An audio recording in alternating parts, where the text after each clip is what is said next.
Wow, how time flies. It seems like just a minute ago I was recommending a £150 PC build to people who were selling off their old PS4s. Back then, in the summer of 2020, all we had to worry about was dying of coronavirus. Now, in the Scalper pandemic, those days seem like a precious memory. In the cold, hard light of the post-apocalypse, I'm looking to build the impossible.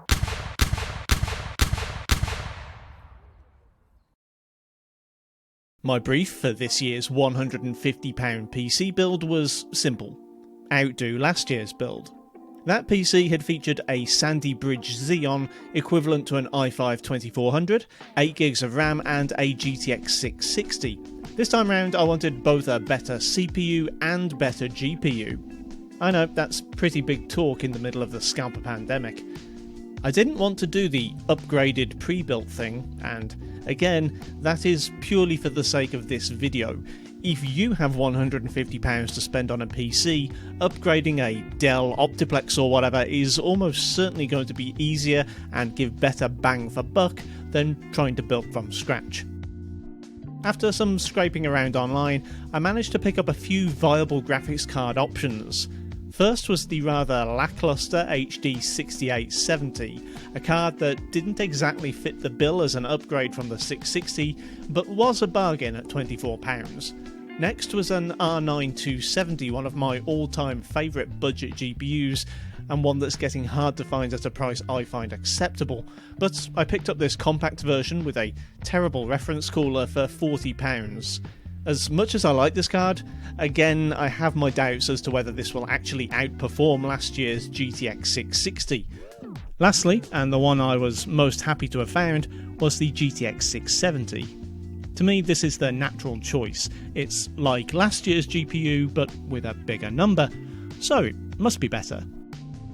Last year's 660 cost £35, so getting the 670 for £37 felt like a good start. Looking for a CPU, I decided to stick with old Xeons, either a first gen 6-core on the X58 platform, or a hyper-threaded version of the E3-1220 I got last year. X5650s are stupendously cheap, coming in at less than a tenner, but the X58 motherboards just seem to get more expensive as time goes on. Even the dodgy AliExpress specials would push my budget farther than I'm comfortable with. In the end, I put a few offers in and managed to get a bundle deal on an MSI H61M motherboard with an i3, a robust looking cooler and 4GB stick of DDR3 for £25, and a Xeon E3-1240, which, sure enough, is a higher clocked, hyper-threaded version of last year's CPU for another £25. A bit of shopping around later and I'd picked up a second stick of RAM, a 500GB hard drive and a mildly questionable 600W semi-modular PSU, and my total build cost so far was just £120. After this point things get a bit blurry. I think I spent too long staring at websites desperately looking for a good deal on a case. Anyway, I woke up with a hangover, a £23 hole in my account and a Colink satellite PC case. We've all had those nights, right? No? I had intended to leave it at that, but in the light of results of my RAM testing in a recent video, linked above, I knew that mixing 8GB of RAM and a hard drive based page file was a recipe for disaster.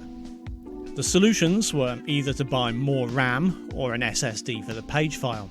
8GB sticks of DDR3 are disproportionately expensive compared to 4GB sticks, so the most efficient use of my money seemed to be to pick up a 128GB boot SSD from CEX for another £12.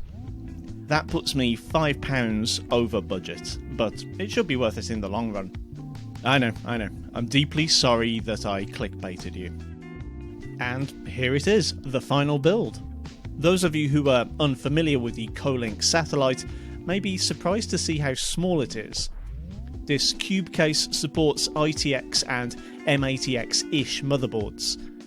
My AM4 M80X boards from MSI and ASUS had no chance, but the MSI H61 board I picked up for this build is actually pretty small for an M80X. The modular PSU meant I didn't have too many stray cables, and the enclosed, windowless case meant I didn't have to be too precious with managing them. The pallet brand GTX 670 just about fits in with no clearance issues, and the blower style fan means the GPU shouldn't contribute much to overall system temperatures.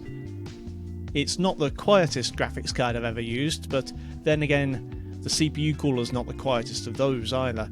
With some curve adjustments, my initial stress testing saw the GPU in the low 80s and the CPU at about 75 degrees, and after 20 minutes of Cyberpunk gameplay, they stabilised in the mid and low 70s respectively. Last year's PC was tested exclusively in free-to-play games. This year, I've gone for a bit more of a AAA flavour.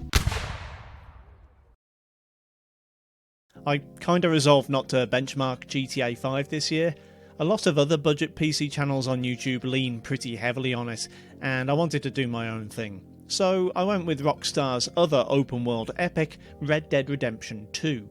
The game's settings menu simply won't allow you to exceed the graphics card's available VRAM, so 1080 was out of the question. My first impulse was 1600 by 900 at low settings, and that scored a 45 FPS average in the built-in benchmark, but looked a touch odd, especially some of the character models. I decided 720 at medium was a better looking compromise, which averaged 35 FPS. Respawn's Jedi souls needed dropping to its lowest quality setting, medium, in order to hit an average of 40 FPS.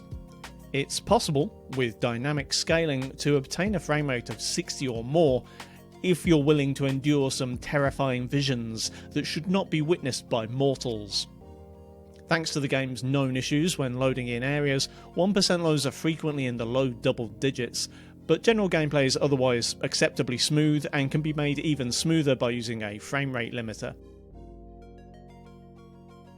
In the process of making an entirely different video, I discovered that Watch Dogs Legion performs somewhat better on old GPUs using the DX11 renderer instead of the default DX12. Trouble is, I'd actually finished the video at this point, so I ended up spending an extra few hours of my life updating the game and re-editing this video. Still, the end result is worth it, as Legion is now somewhat more playable. 720 low scores an average of 28, with 1% lows of 11.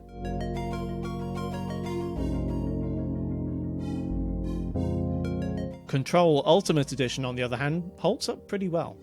I went with a render resolution of 720 and quality set to medium, and this resulted in an almost 50 FPS average and 1% lows of 36. What surprised me was it still looks pretty good. The anti-aliasing does soften things a lot, but the game's art style and atmosphere overcome this lack of detail pretty well. For those who just can't handle this low sharpness, you could run at a render resolution of 900 or even 1080, though that will result in averages closer to 30. Yeah, can it run Crysis? Well, joke's on you suckers, it can. I admit I went in with some appropriately low expectations for the 2020 remaster, but when my initial test at 1080 low started recording FPS in the 80s, I decided to recalibrate. Who am I to insult the mighty Crysis by playing at low settings? With the medium preset selected, things got a little bit dicey and dropped to below 30, but reducing water and physics to low resulted in a 45 FPS average and 37 1% lows. I recently covered Cyberpunk 2077's performance on the GTX 670 in my reasonably priced gaming PC. That system costs more than double this one and has a faster CPU and RAM, plus that GTX 670 was a more premium version, so it shouldn't be too much of a surprise to see lower performance here. 67% resolution scale and minimum settings saw an average of 28 FPS and lows of just 14. Is this better than the PS4 version? I don't know, I never played it on PS4 and probably never will, so let me know in the comments.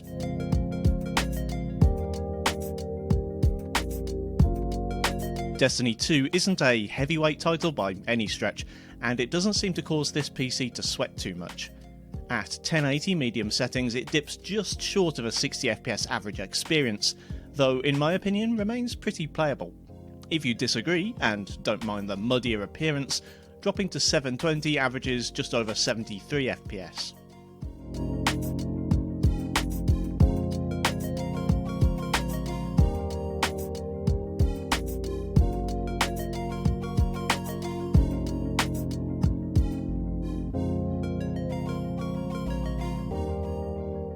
My one and only purchase from the Epic Games Store sale in June was Immortals Fenyx Rising, a game I am 100% sure I will play one day. 1080 low settings resulted in visuals that don't hold up particularly well compared to, say, Genshin Impact. In dungeons it seems that the frame rate can hang out in the 40s, but in the expansive open world it can drop below 30. Running at 720 low does seem to stay over 30 FPS most of the time, but I didn't much like the look of it. Finally, I was starting to miss playing Valorant, but considering how CPU limited the game is, it doesn't make sense as a GPU benchmark. As a full system test, however, it's a great option. At 1080 high, averages just past 100 FPS, with 1% lows almost hitting 60. Last year's PC did get a higher score here, but that was at lower quality settings, and from my testing so far, Valorant really doesn't care much for hyperthreading.